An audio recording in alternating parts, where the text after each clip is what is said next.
संज्ञा किसे कहते हैं? किसी व्यक्ति, वस्तु, स्थान या जानवर के नाम को ही संज्ञा कहते हैं। किसे कहते हैं संज्ञा? किसी व्यक्ति, वस्तु, स्थान या जानवर के नाम को संज्ञा कहते हैं। संज्ञा के भेद। संज्ञा के 5 भेद होते हैं। कितने भेद होते हैं? 5।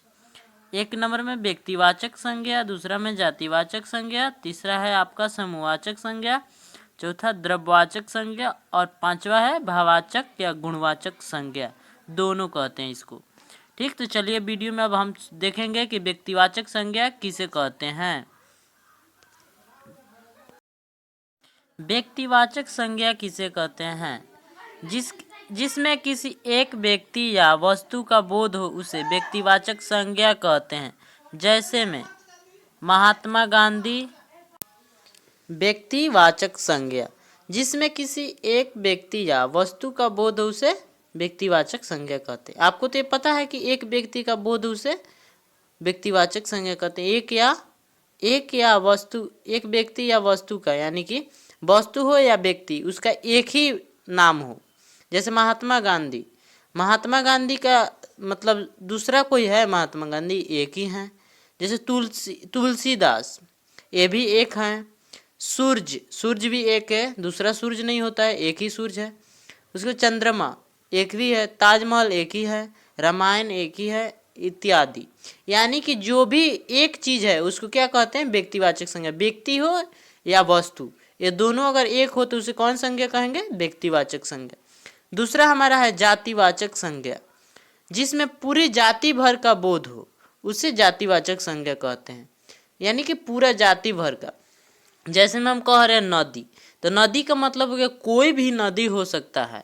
उसमें कोई कहो गंगा नदी, गोदावरी नदी, सर्वदा नदी, कोई भी नदी, यानी कि जाति का बोध कर रहे हैं। यानी नदी का मतलब हो गया पूरी जाति का। उसके बाद है पहाड़। कोई भी पहाड़, हिमालय हो या कोई भी कैलाश हो, कोई भी पर्वत पहाड़ हो, उसको क्या कहेंगे हम? जातिवाचक संज्ञा में आता है। जैसे पेड़ में तो बहुत सारे पेड़ आते हैं, तो इसलिए जाति का बोध करा रहा है। उसके बाद गांव, कोई भी गांव हो, लेकिन गांव का ये बोध करा रहा है, तो गांव में मतलब बहुत सारे गांव हो सकते हैं। जैसे शहर में भी बहुत सारे शहर हो सकते हैं। ये सब क्या है? जाति का बोध करा रहा है। मनुष्य में है बहुत सारे, जैसे में अब नाम तो बहुत सारा नाम का आदमी है, उसको क्या कहेंगे हम? जातिवाचक संज्ञा में।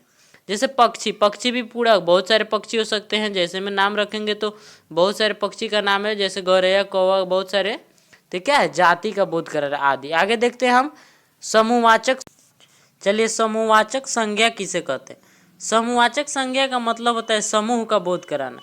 जिसमें समूह या झुंड का बोध हो उसे समूहवाचक संज्ञा कहते हैं। जिसमें समूह या झुंड का बोध उसे क्या कहते हैं? समूहवाचक संज्ञा। जैसे में मेला में तो बहुत सारे लोग होते हैं, क्या है? समूह का बोध करा रहा है। जैसे सेना में बहुत सारे सेना होते हैं, बहुत सारे आदमी होते हैं, तो ये क्या है? झुंड है, यानी कि समूह का बोध कर। कक्षा में बहुत सारे स्टूडेंट होते हैं, विद्यार्थी बहुत सारे, तो ये क्या है? समूह का बोध करा है। जैसे बारात में भी बहुत सारे लोग होते हैं, तो इसको क्या कहेंगे? समूहवाचक संज्ञा।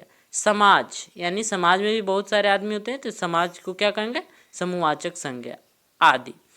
उसके बाद चौथा नंबर में हमारा द्रव्यवाचक संज्ञा, जिसमें तौली या मापी जाने वाली, यानी कि तौल सकते हैं उसको, वजन कर सकते हैं, माप सकते हैं, उसका वस्तुओं का बोध हो उसे द्रव्यवाचक संज्ञा कहते हैं। यानी कि तौला या मापा जाने वाली वस्तुओं को बोध करा हो उसे द्रव्यवाचक संज्ञा कहते हैं। जैसे में आटा को हम क्या करते हैं? तौलते हैं, वजन करते हैं। गेहूं भी तौलते, वजन करते हैं, चावल भी। और दूध को क्या करते हैं? हम मापते हैं, लीटर से मापते हैं। घी भी मापा जाता है, पेट्रोल भी मापा जाता है आदि। ये जो मापने और तौलने वाला चीज होता है वो क्या कहलाता है? द्रव्यवाचक संज्ञा। उसके बाद है भाववाचक संज्ञा किसे कहते हैं? जिसमें गुण, धर्म, स्वभाव आदि का बोध हो उसे भाववाचक संज्ञा कहते हैं। यानी कि हम महसूस करने वाले चीज को ही हम भाववाचक संज्ञा कहते हैं। किसी का तबीयत खराब हो तो हम महसूस करते हैं, यानी कि उसको छू कर, तबीयत को छुआ नहीं जा सकता है, महसूस किया जा सकता है। आशा, यानी आशा जैसे में है आशा का मतलब होता है कि महसूस किया जाता है कि आशा है कि आज हम याद कर लें। इसी प्रकार है विश्वास को भी हम भाव से महसूस करते हैं, भाव व्यक्त करते हैं। लेकिन उसको छू कर नहीं देखा जा सकता।